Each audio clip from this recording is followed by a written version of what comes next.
Sans recherche scientifique, pas d'innovation technologique possible.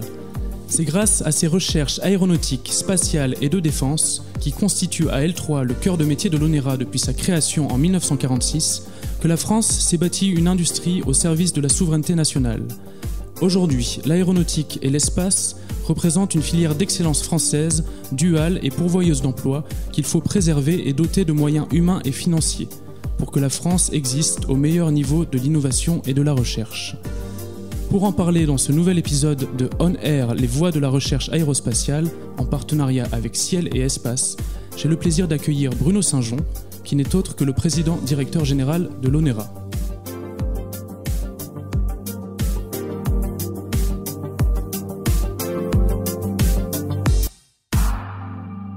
Bonjour Bruno Saint-Jean, merci d'être parmi nous.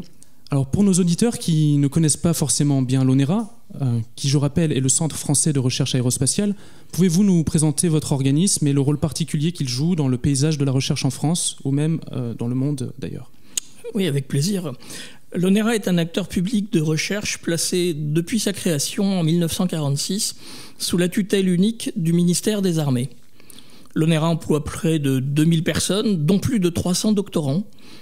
Et nous disposons d'un budget d'environ 260 millions d'euros pour préparer les briques technologiques essentielles à l'autonomie stratégique de la France dans nos 3 domaines, aéronautique, espace, défense, qui, conjoncturellement, structurellement, ont un besoin vital d'innovation.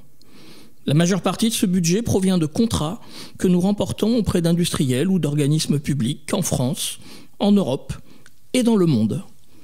Il y a une appellation qui colle bien avec l'ONERA, c'est celle de pépites technologiques. Tous les grands programmes civils et militaires, aviation de chasse, de transport, les missiles tactiques, stratégiques, les drones, les lanceurs, les satellites, etc., etc.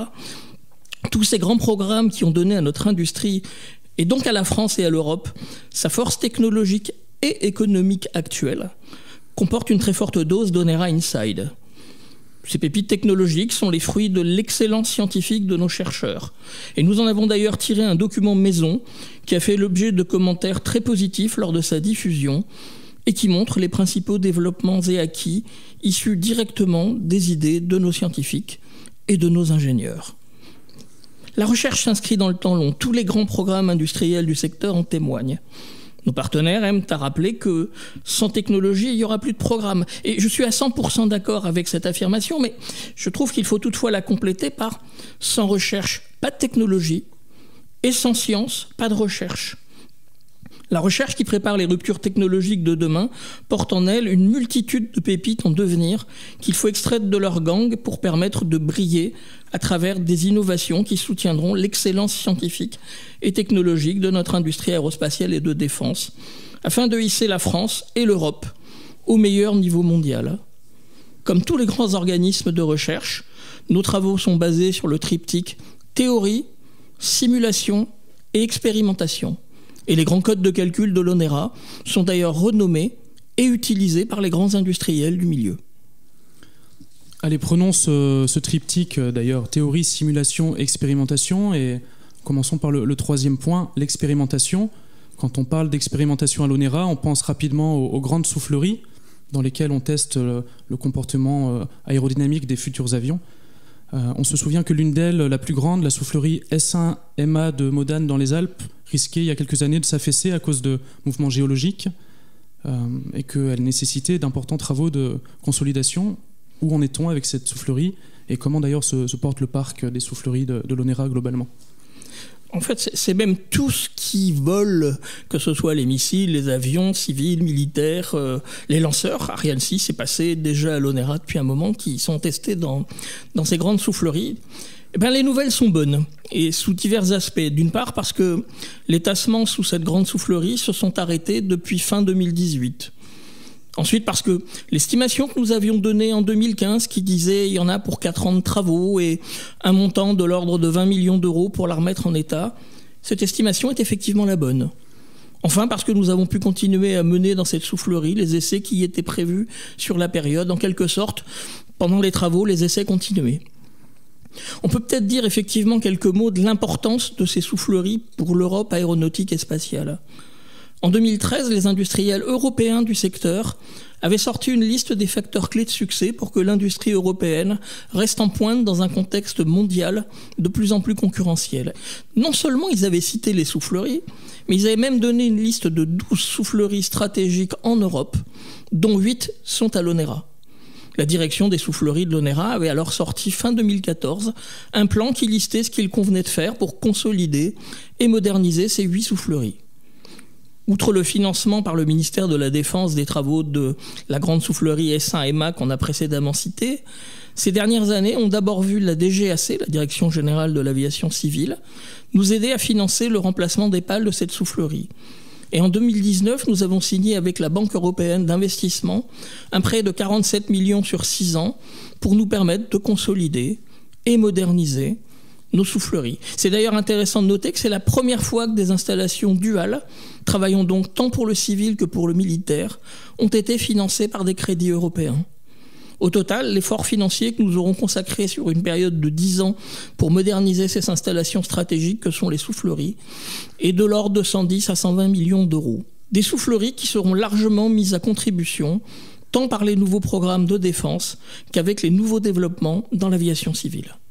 Des souffleries duales, donc à la fois pour le civil et le militaire, on l'a compris, et des souffleries bien entretenues qui font de l'ONERA un acteur central de la recherche aéronautique. Mais l'ONERA, c'est également un acteur de la recherche spatiale et de défense. Pour que nous comprenions mieux qui vous êtes et quels objectifs vous poursuivez, est-ce que vous pouvez nous dire rapidement comment se répartissent vos différentes activités entre aéronautique, spatiale et défense ? C'est une question difficile. Si je prends pour référence nos prises de commandes depuis le début de l'année 2021, 45% sont fléchés défense, 40% aéronautique civile, 10% espace, le reste étant des technologies transverses. Mais c'est très difficile de faire la part des choses entre ces différents domaines parce que pas mal de nos travaux irriguent l'ensemble du spectre qui va du très civil au très militaire en passant par toutes les nuances de dual au milieu. Et c'est d'ailleurs, pour moi, c'est l'une des plus grandes forces de l'ONERA. Je vais vous l'illustrer à travers un exemple que vous connaissez bien ici, ce qui est l'optique adaptative. Quand le président Reagan avait décidé de lancer son initiative de défense stratégique dans les années 80, vous savez, les lasers embarqués dans l'espace et tout ce genre de militarisation de l'espace. Le ministère de la Défense français s'était tourné vers son expert naturel, l'ONERA, pour lui demander est-ce que c'est crédible, scientifiquement parlant, quelle est votre analyse ? Donc l'ONERA avait rassemblé des gens venant de différentes disciplines qui vont du laser à la propagation dans l'atmosphère, à des problématiques de spatialisation. Et au bout de quelques mois, la copie qui avait été rendue disait dans l'état actuel de la science, et actuel est important, c'était à l'époque, c'était pas crédible. Vous noterez au passage, ça s'appelle scier la branche sur laquelle on est assis. Voilà une tentation auquel bien des gens résistent. Ce n'est pas le cas de l'ONERA. Et l'ONERA s'est donc trouvé dans la situation de devoir trouver une occupation à cette équipe ou de renvoyer les gens dans chacune de leurs disciplines. Or, c'est l'époque où l'Europe a commencé à développer ces grands télescopes orientés vers l'astronomie. Et ces grands télescopes, qui sont aujourd'hui reconnus comme étant les meilleurs au monde, sont avant tout basés sur cette discipline qui est l'optique adaptative.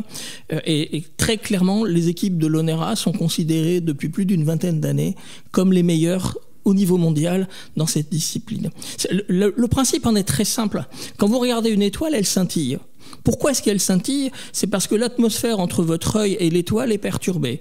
Il suffit, avec d'énormes guillemets sur SIFI, d'anticiper ces perturbations pour pouvoir voir mieux. C'est exactement ce qu'on a développé en franchissant à chaque fois des paliers derrière les grands télescopes.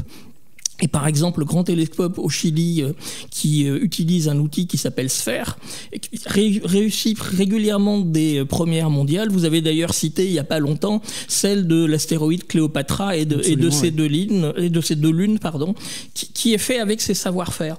Mais c'est aussi avec ce même savoir-faire qu'on a remporté des projets européens sur l'armement laser. C'est aussi avec ce même savoir-faire qu'on a remporté des appels à projets de l'ESA, l'Agence spatiale européenne, pour faire exploser, il n'y a pas d'autre mot, la limite technologique des communications par satellite aujourd'hui. Donc vous voyez, avec une même discipline, en passant d'un champ à l'autre, on progresse.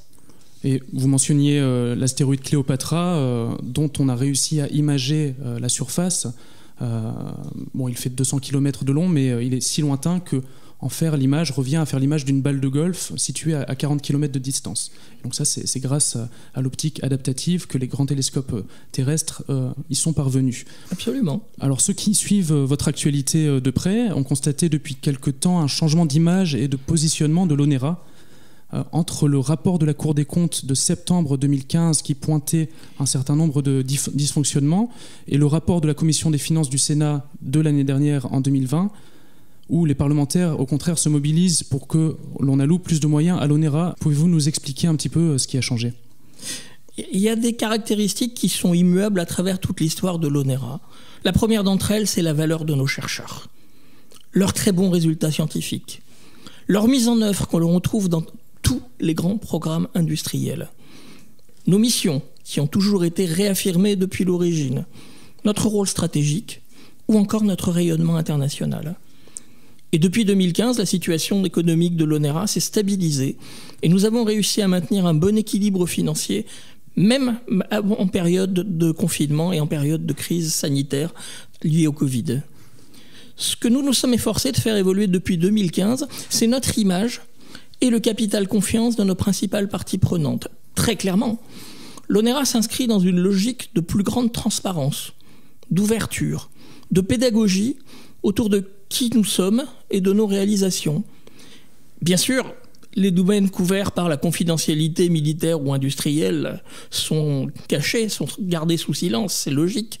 Mais nous sommes, en dehors de ces domaines, une grande maison de verre. Il y a également de notre part une volonté de renforcer la culture scientifique de nos interlocuteurs afin qu'ils puissent mieux appréhender les enjeux de la recherche et les grands défis qu'il nous faudra relever pour innover et continuer à être, à la demande de l'État, un maillon fort de l'autonomie stratégique de la France. Signe tangible de ce retour de confiance de la part tant des acteurs étatiques qu'industriels, nous connaissons depuis 2016 de très bons niveaux de prise de commande. Et comme je le disais, la crise sanitaire n'a pas impacté cette dimension puisque en 2021, nous battons tous les mois les records historiques de prise de commande de l'ONERA. Et parmi ces commandes, j'ai d'ailleurs lu dans votre rapport annuel 2020 un verbatim de Françoise Dumas, la présidente de la Commission de la Défense nationale et des Forces armées, qui explique que l'ONERA prépare les technologies essentielles à l'autonomie stratégique de la France. Est-ce que vous pouvez me préciser un peu ce rôle ? Je peux vous l'illustrer à travers quelques exemples. L'ONERA est à l'origine de la saga des statoréacteurs qui équipent depuis l'origine nos missiles de la composante nucléaire aéroportée. Nous avons, après l'avoir développé, transféré ce savoir-faire à l'industriel, à l'époque l'aérospatiale. Et depuis, nous avons accompagné, sous l'égide de la Direction générale pour l'armement, MBDA pour préparer les générations successives de missiles à haute vitesse. Les recherches de l'ONERA ont d'abord permis d'asseoir les technologies statoréacteurs et les bases de la propulsion hypersonique, puis d'explorer en profondeur le potentiel de ce que l'on appelle le stato-mixte. Un de nos points forts, c'est que nos équipes de recherche maîtrisent l'ensemble des disciplines concernées. L'aérodynamique, la propulsion, les matériaux, les structures, la furtivité, le guidage, le pilotage, l'évaluation de la menace future, etc., etc. Et par ailleurs, l'ONERA mène en permanence des travaux scientifiques très amont pour parfaire sa connaissance et sa maîtrise des phénomènes physiques qui interviennent dans les missiles de la composante aéroportée. L'ONERA est également très présent dans différents domaines qui contribuent à la composante océanique de notre force de dissuasion. Vous le savez, la période 2020-2030 verra également le développement de futurs grands programmes d'armement, comme le système de combat aérien du futur, le SCAF, auquel l'ONERA apportera sa contribution.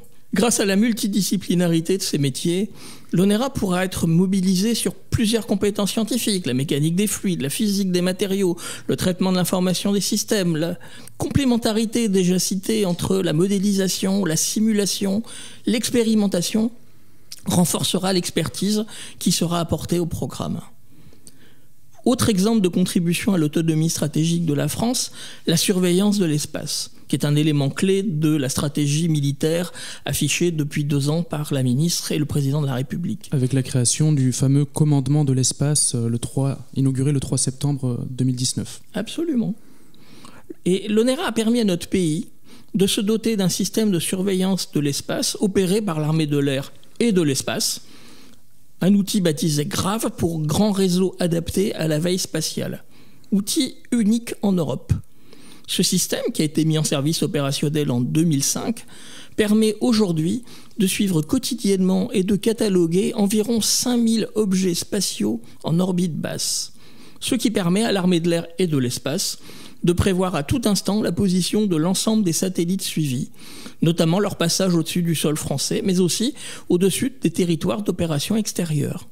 GRAV permet à la France de disposer aussi d'informations autonomes sur la situation spatiale et ainsi de discuter de manière équilibrée avec les grandes puissances spatiales militaires. GRAV a ainsi permis de développer depuis 2005 un partenariat unique entre la France et les États-Unis. L'ONERA a également rénové ces dernières années ce système et demain, on travaillera à améliorer encore ses performances à l'horizon 2030 pour voir plus loin, détecter des satellites de plus en plus petits, plus manœuvrants, parce que cet atout stratégique sera majeur pour la France dans un contexte où l'environnement spatial évolue rapidement, de nouveaux acteurs, l'augmentation du nombre d'objets en orbite, ne serait-ce qu'avec la multiplication des projets de constellation, des objets pour lesquels on verra des manœuvres agressives, voire malveillantes envers nos satellites. GRAV permettra de suivre et d'anticiper tout ça. Oui, je précise que GRAV est vraiment présenté comme une pièce centrale du commandement de l'espace français depuis quelques mois, quelques années. Vous le disiez, le contexte à l'heure actuelle est à la multiplication du nombre de satellites en orbite, même je dirais à l'explosion de ce nombre de satellites, parfois de taille petite, les fameux nanosatellites. Cette démultiplication de satellites, on la doit notamment au New Space, c'est-à-dire à l'essor d'entreprises spatiales privées comme l'américaine SpaceX, qui ont des ambitions en orbite autour de la Terre. Un New Space, d'ailleurs, très régulièrement à la une de l'actualité. Quel regard porte l'ONERA sur le développement des technologies spatiales et concrètement, que fait la recherche de l'ONERA pour s'adapter à cette nouvelle donne ? Il y a 3 niveaux de réponse à apporter à votre question. Au niveau national, au niveau européen, au niveau mondial. En France, tout d'abord, la période écoulée a vu un resserrement des liens avec le CNES. Historiquement, il faut reconnaître qu'il y a eu des hauts et des bas entre les deux organismes qui se sont traduits, par exemple, par le rejet par le CNES au début des années 2000 de la proposition ONERA de travailler sur les lanceurs réutilisables. Le moins qu'on puisse dire, c'est que tout le monde le regrette aujourd'hui. Mais aujourd'hui aussi, la relation est bonne. Et nous sommes tout à fait favorables aux recommandations du rapport 2020 sur le CNES fait par le HCERES, qui dit, je le cite, « Pour innover dans ce secteur, le CNES et l'ONERA pourraient renforcer leurs liens. » Et toujours au niveau français, on a signé au cours de ces dernières années 3 accords avec chacun des grands industriels du domaine, Airbus Defence and Space, Ariane Group, Thales, Anelia Space, pour mieux travailler ensemble. Au niveau européen, c'est intéressant de revenir sur ce qui s'est passé à Bruxelles au milieu des années 2010, lorsque la Commission européenne a elle aussi été marquée par les premiers succès en vol de SpaceX que vous évoquiez à l'instant. Et cette Commission européenne a lancé un appel à projet pour des lanceurs totalement ou partiellement réutilisables. Le résultat de cet appel à projet a été connu mi-2015. On ne sait pas s'ils en ont retenu 1, 2 ou 3. Ce que l'on sait, c'est que le projet Altaïr proposé par l'ONERA, qui est un petit drone qui emmène un petit lanceur pour lancer des petits satellites, a été retenu et nous sommes allés jusqu'aux essais en vol à Kourou, d'un démonstrateur bien sûr, d'un petit démonstrateur, fin 2019 et tout s'est bien passé. Derrière, réalisant que les satellites lancés par SpaceX étaient principalement à base de propulsion électrique, la Commission européenne a lancé un appel à projet sur un moteur électrique pour satellite.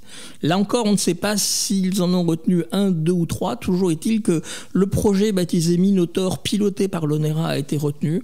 On en a rendu les conclusions il y a quelques mois. La Commission en semblait très satisfaite et nous discutons avec elle pour un Minotaur 2, donc pour une suite. Et puis j'évoquais tout à l'heure l'optique adaptative et l'appel à projet de l'ESA. Alors ça, par contre, on est sûr, il y a eu un vainqueur et un seul. C'était l'ONERA sur la base de ses savoir-faire d'optique adaptative. Et les conclusions de l'ESA, c'est qu'avec ces savoir-faire, on pourrait multiplier par 1000 les niveaux de débit actuels sur les satellites. C'est vous dire si on est vraiment dans le disruptif. La Commission européenne a bien sûr depuis lancé un certain nombre d'appels à projets et on en a gagné un certain nombre nous aussi.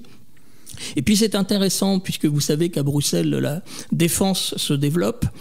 Au mois de juin dernier a été rendu le verdict sur ce qui s'appelle l'EDIDP, European Defence Industrial Development Programme. Et l'ONERA, qui avait proposé 8 projets, en a vu 6 retenus par la Commission, ce qui est donc un très très très bon taux. Et notamment, nous sommes à bord des 3 projets sélectionnés sur la surveillance de l'espace et de l'alerte avancée. On a aussi essayé de rassembler les forces au niveau des établissements publics de recherche européens qui travaillent dans le domaine. Et on a donc créé en 2016 une association qui s'appelle l'ESRE, Association des établissements publics de recherche dans le spatial en Europe. Cette association compte aujourd'hui 8 membres et j'ai l'honneur de la présider en ce moment. On en arrive au niveau mondial. Avec quelques mots sur les États-Unis, j'ai évoqué plutôt l'optique adaptative appliquée à l'astronomie. Domaine dans lequel, je l'ai dit, je le répète avec plaisir, les équipes de l'ONERA sont reconnues comme les meilleures au monde. Et encore une fois, c'est ce savoir-faire qui donne leur avance au télescope européen. Il y a un autre domaine dans lequel nos équipes sont clairement reconnues comme les meilleures au monde, c'est celui des accéléromètres spatialisés. Et les Américains ont pris l'habitude d'acquérir à l'ONERA les accéléromètres pour leur mission. Cela nous a même valu fin 2018, après la réception du dernier accéléromètre que nous avait commandé le JPL. Vous connaissez l'importance du Jet Propulsion Laboratory dans l'histoire spatiale américaine. Donc, après avoir recetté le dernier accéléromètre fourni par l'ONERA, nous avons reçu un courrier très satisfait de son directeur qui qualifiait les équipes ONERA de « World Leaders in the Area of Spaceborne Accelerometers ». Donc des leaders mondiaux dans le domaine des accéléromètres spatiaux. Absolument. Et vous avouerez qu'un courrier signé d'un patron d'un grand organisme américain de recherche qui reconnaît la suprématie mondiale d'une équipe qui n'est pas américaine, on ne doit pas être si nombreux que ça à en avoir reçu. Et d'ailleurs, autre illustration de la valeur de cette équipe, cette fois-ci à l'échelle d'une mission européenne, mais dont le retentissement est lui mondial, les résultats de la mission scientifique Microscope, qui a été financée par le CNES et pour laquelle l'ONERA a fourni la charge utile et assuré l'exploitation des données. On a avec cette mission battu le record mondial de précision avec laquelle on mesure l'écart entre les champs de gravité terrestres selon Einstein et Newton. L'écart de précision à laquelle on est arrivé est de l'ordre de 2,7 10-15. Ça dépasse presque l'entendement. Et d'ailleurs, les équipes de l'ONERA ont trouvé une image qui est assez parlante pour essayer de faire comprendre ce niveau de précision. On est capable aujourd'hui, grâce à cet outil, de mesurer depuis l'espace la différence entre un supertanker et ce même supertanker sur lequel se serait posée une mouche drosophile. Je vois. Alors je précise pour les auditeurs que Microscope est un satellite donc lancé en 2016 par le CNES avec pour but de tester le principe dit d'équivalence en physique qui dit que la masse dite inertielle est égale à la masse dite gravitationnelle. C'est un principe qui a été mesuré à cette précision que vous avez décrite de 10 puissance moins 15 et qui constitue un des principaux postulats de la relativité générale d'Einstein. Bruno Saint-Jean, là vous venez de me décrire à la fois de la recherche appliquée comme de la recherche tout à fait fondamentale. Parmi les défis scientifiques qui sont au-devant de nous, il y a un autre type de défi à la fois appliqué, enfin même plutôt appliqué, qui est le changement climatique. Quelle est votre perception de ce défi et comment l'ONERA y apporte sa contribution ? On y travaille bien sûr dans différents domaines, y compris depuis l'espace. Un certain nombre de projets européens gagnés que j'évoquais ont pour vocation justement de mesurer, de comprendre et bien sûr ensuite d'agir sur ces problèmes climatiques. Je vais répondre à votre question sur un autre volet qui est celui de l'aviation civile. L'État a lancé un plan de relance aéronautique qui est piloté par le ministre des Transports et la Direction générale de l'aviation civile dans le cadre du CORAC. Et ce plan constitue pour l'ONERA un formidable levier d'accélération des actions qui avaient déjà été engagées pour réduire l'impact environnemental de l'aviation. L'ONERA travaille depuis de nombreuses années sur la piste de configuration d'avions innovantes, comme l'aile volante qui pourrait être une solution bien adaptée à l'utilisation de l'hydrogène pour réduire l'impact climatique de l'aviation. En 2020, entre autres nombreux projets, on peut citer par exemple Energia, qui vise à analyser les filières de production des carburants alternatifs, biocarburants, carburants de synthèse, l'hydrogène. Et ce programme et ce projet est piloté par l'ONERA avec l'implication des grands industriels, Airbus, Safran, Dassault, afin de permettre de mieux connaître les perspectives de production, la durabilité, les aspects économiques. L'ONERA travaille également sur les nouvelles configurations d'aéronefs et sur l'intégration motrice à travers le projet dit E2IM pour études de concepts innovants pour l'intégration motrice. Ça consiste à tester en soufflerie, en simulation numérique, un concept d'avion avec un positionnement différent des moteurs par rapport au reste de la structure, afin de mieux intégrer le moteur dans les ailes ou dans le fuselage. On peut également citer notre contribution au projet européen IMOTEPS, un projet d'envergure qui est coordonné par l'ONERA, regroupe un consortium de 33 acteurs européens clés de l'industrie, de la recherche, pour conduire une étude approfondie des technologies électriques pour la propulsion hybride électrique des avions commerciaux, en relation étroite avec la conception de configurations innovantes, développant de nouvelles synergies entre cellules et propulsion. Donc, si je comprends bien, ce sont là des projets de recherche qui dessinent les contours de l'avion de demain pour certains d'entre eux. L'ONERA travaille également depuis de nombreuses années sur la réduction du bruit des aéronefs. Alors je dis aéronefs car il ne s'agit pas exclusivement d'avions, mais parfois d'autres types d'appareils volants, comme les drones et les hélicoptères. Qu'est-ce que vous pouvez nous dire à ce sujet, Bruno Saint-Jean ? Puisque je viens d'évoquer le CORAC, je vais continuer sur le CORAC. La présentation... Le CORAC, le Conseil pour la recherche aéronautique civile. Hein. C'est ça. Oui. La présentation des travaux menés dans ce cadre qui a été effectué devant plusieurs ministres en mai 2020 évoquait le tout nouvel hélicoptère d'Airbus Hélicoptère, donc baptisé H160, qui présente par rapport à la génération précédente une réduction de bruit de moins 10 décibels, ce qui est quand même quelque chose, là encore, d'assez révolutionnaire. Et ce résultat remarquable, qui devrait, on l'espère tous, faire de cet hélicoptère un succès commercial, tant civil que militaire, il est avant tout dû à sa pale qui s'appelle Blue Edge, au profil très particulier. Alors moi je dis boomerang, je sais que les gens aiment pas ça. Et ce profil particulier est né d'idées pour le moins innovantes des aérodynamiciens de l'ONERA. Il nous a fallu près de 2 décennies pour aller de la feuille blanche à cet objet que nous avons breveté en 2011. Et on peut d'ailleurs noter que ce gain en matière de bruit s'accompagne également d'une réduction de consommation de l'ordre de 20%, ce qui est bien sûr également un gain très appréciable. Il est également intéressant de signaler que l'ONERA pilote ou est à bord de tous les projets sans exception dans le cadre de H2020 qui ont été retenus depuis 2016 par la Commission européenne dans le cadre de ces appels ayant pour enjeu la réduction du bruit des avions. Cette thématique, c'est également l'un des axes historiques avec d'autres, notamment le givrage, de nombreuses coopérations que nous menons en bilatéral, notamment avec la célébrissime NASA, qui qualifie régulièrement l'ONERA de son premier partenaire au monde dans le domaine de la recherche aéronautique civile. C'est également l'un des thèmes d'échange privilégiés d'une association qui s'appelle l'IFAR, qui rassemble 26 centres de recherche publics à travers le monde, sur tous les continents, qui inclut, outre la NASA déjà citée, le Tsagi russe, le DLR allemand, le JAXA japonais, etc., etc. L'ONERA en est l'un des membres fondateurs. Et d'ailleurs, tous les membres viennent de me demander de prendre le mois prochain la vice-présidence, qui signifie, d'après les statuts, la présidence à horizon de 2 ans de cette association. Il faut y voir là la reconnaissance au niveau mondial de la valeur des ingénieurs, des chercheurs de l'ONERA et de la valeur également de leurs travaux.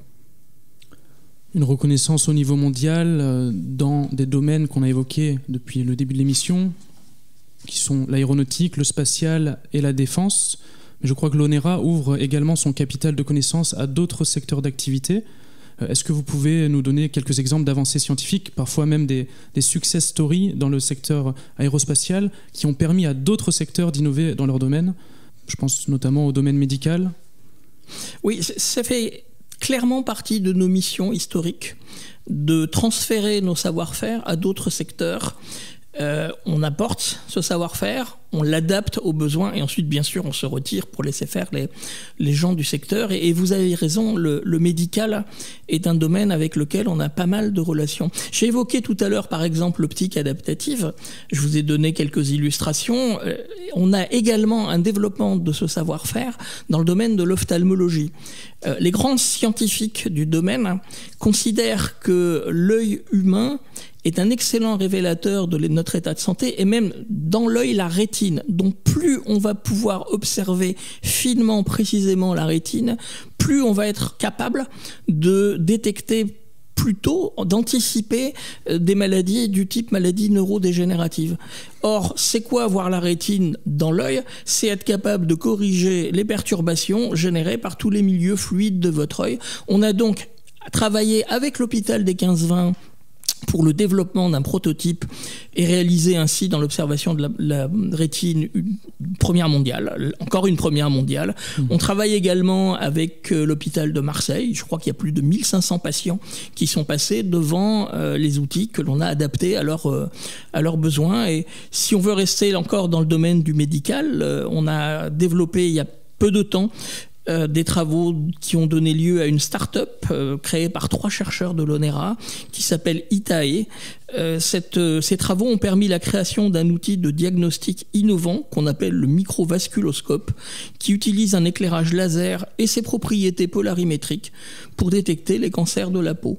Voilà quelques exemples parmi bien d'autres de transfert de savoir-faire. Et puisqu'on parle de start-up, fin 2020, l'ONERA, Starburst, qui est le premier incubateur d'entreprise mondiale dédié aux startups du secteur aéronautique, spatial et de défense, la société d'accélération de transfert technologique, la SAT, si ma prononciation est correcte, de Paris-Saclay, et l'école polytechnique se sont tous les 4 unis pour lancer BLAST. Alors BLAST pour Boost and Leverage Aerospace and Defense Technologies, c'est un premier programme français d'accélération des entreprises technologiques en rupture, appelé en anglais les startups Deep Tech, dans le domaine de l'aéronautique, du spatial et de la défense. Est-ce que vous pouvez m'en dire plus, Bruno Saint-Jean ?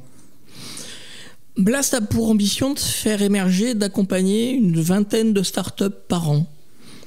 L'objectif devrait être également de réunir l'ensemble des acteurs de l'écosystème aéronautique, spatial, défense, en allant des grands donneurs d'ordre industriels aux fonds d'investissement, en passant par les services de l'État concernés.